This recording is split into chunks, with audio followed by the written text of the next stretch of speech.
So you're ready to start with your first client as a BCBA, but you're wondering what absolutely needs to be in your bag of tricks.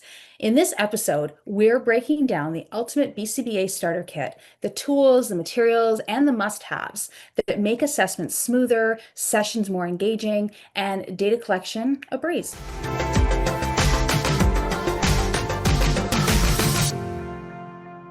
Hi, I'm Shira. And I'm Shayna. We are behavior analysts who create weekly content about how to teach kids with autism so that they make real progress. And we create shareable resources to make your job just a little easier. Today's topic is all about the ultimate BCBA starter kit. And if you want more videos like this, make sure to subscribe and hit the notification bell to stay updated on new video releases. So I have a total confession. When I was younger, I used to spend hours, like literally hours, in teacher educational stores and bookstores looking at materials. I loved it. I still do. Like even today, if you go to a conference, ABAI, you'll typically find me at the bookstore. I'm flipping through books, I'm looking at things, even toy stores. I pull out games and I imagine how I could play them, not the rules, but like away from the rules and how I can play them with kids to create more language. I just love that kind of stuff. And when we become a BCBA, a lot of things that we need to stock up on are the things that are we really need for our job. So what are some of those things that we recommend and that we love to look at in bookstores and, teacher material stores? The first thing is starting with assessments. We start every new client relationship with an assessment. Our go-to tools for assessments are typically the ABLLS-R and the VB-MAPP for a full, snapshot of skills. There's obviously more than that, and we talk a lot about our different assessments on another podcast episode, which we'll link here. But if it's, a school-age child or a child who's about the ages of 3, the ABLLS or the VB-MAPP are a great place to start for an assessment. Can I also link in our How to ABA initial student assessment? In that assessment, Sharon and I have taken the ABLLS, the VB-MAPP, some goals from the ESDM, combined them all into one easy to read assessment. And if you join our free membership, you can get that initial assessment for free. So we'll put that link in the podcast video as well. And really what we're looking at though, regardless of what assessment you use, obviously as a BCBA, good practice is doing an assessment, making sure it's a baseline tool, but also making sure that you're doing assessments throughout programming and making sure that these assessments not teach programs. You don't use the assessments to teach programming, but it can guide your programming and it can also help you track that progress. So the next thing that is in the foundations of what we do is data. What? And some of our favorite data collection tools are the ones that don't interfere too much with with teaching, with play, with engaging with the learner. So we actually are very basic, I'll say, and simple in the types of data collection tools that we use because we don't want our therapists or BCBAs to be behind a computer and to be having these complex data collection systems that really take time away from teaching. Really simple tally counters are still an oldie but a goodie. Like they're great for on-the-spot data collection. You can collect data on frequency of so many different things, whether it's requesting, it could be challenging behavior, it could be initiations, communication, any one of those things you can collect frequency data on. We've created some How to ABA data sheets specifically for collecting frequency data using these tally counters. So it is one of our favorite tools. Can I just be old school and say that a simple notebook or a clipboard is awesome? Like, never underestimate a pen and a paper. I work with a therapist who does a lot of interviews. She's a senior therapist, but she does a lot of interviews of therapists. And she said, the best person when I interview them is someone who comes with a notebook and a pen. She goes, they're almost hired instantly because they have a notebook and a pen. And I just laugh. But it's true. Sometimes just chicken scratch, just scribbling on a piece of paper can be really great as well. Sticky notes are really easy. They like fit in a fanny pack and like you can have different color coded sticky notes and it's really, like I said, basic but effective. Okay, And that's what we love. so full confession here. You know the sticky notes that you get on your computer that come with a computer? I tried them out. I bet like the electronic sticky notes that are on my desktop. I still have sticky notes on my computer, like actual sticky Mm. notes on top of the electronic sticky notes. Yeah. So another thing that we want to come in prepared with are reinforcers. Reinforcement is a must-have for ABA programming. We want to be, the most fun and make ABA sessions feel really enjoyable for the learner. So we recommend there's a really fun reinforcer kit that we're going to link here, and it has a whole variety of like sensory activities, toys, surprises, things that could be fun. And sometimes reinforcers don't have to be fancy. They just have to be maybe different. It's new, it's novel, it's like a different kind of squishy toy that they didn't have, and that seems cool to explore. So it doesn't have to be fancy, but like something just like, a bucket of interesting things that you can bring with that are new, is great.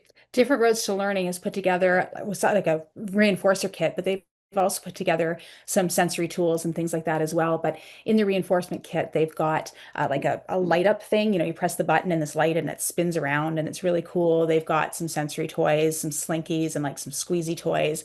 And it's really great because it's just there and it's easy. Like you don't even need to think. You order the reinforcement kit and then you've got a bunch of stuff for your learner. It's kind of cool. And we do recommend, customizing reinforcers to what your learner really likes. So yeah, you will have to a little trial and errors, finding out what they like, by offering them different options. We have a whole nother video on reinforcement, so you could check that out. It's episode 65. And once we've covered, reinforcement, assessment, and data collection, which are kind of those foundations, what are we actually teaching? So let's get to some teaching materials. Absolutely. So in terms of teaching materials, the first thing I think of is play. But if you've got an older learner, play isn't always, on the table. You're not getting down on the ground and playing with a dollhouse with a 12-year-old. But at the same time, if you've got a 3 or 4-year-old who you're trying to transition to school, you need to teach them things at the table as well. And I love flashcards because I call them quick and dirty. They're really great ways to teach things, and then you just need to make sure that they generalize. So if you've got, things for every level, I'm thinking like the beginner basics. So what are things that you teach a beginner learner? Nouns, verbs, opposites. Those would be those things. And there's some really great stock photography cards that Different Roads for Learning have, and they're fabulous. So click on that link in the chat too.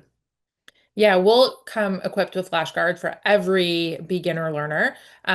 It's basic nouns and verbs. As they are progressing through, they know their expressive labels or receptive labels. We may then use flashcards for more intermediate programming like sequencing, community helpers, emotions.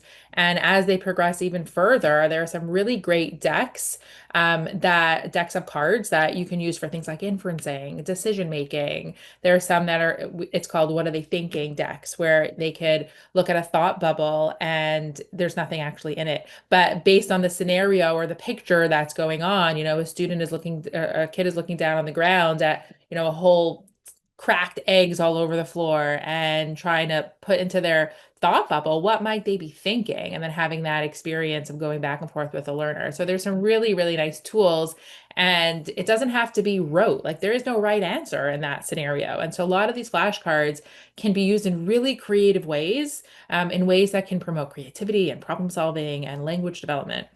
I love any kind of language builder. So it's a company. It's called Language Builder. Those flashcards are fabulous.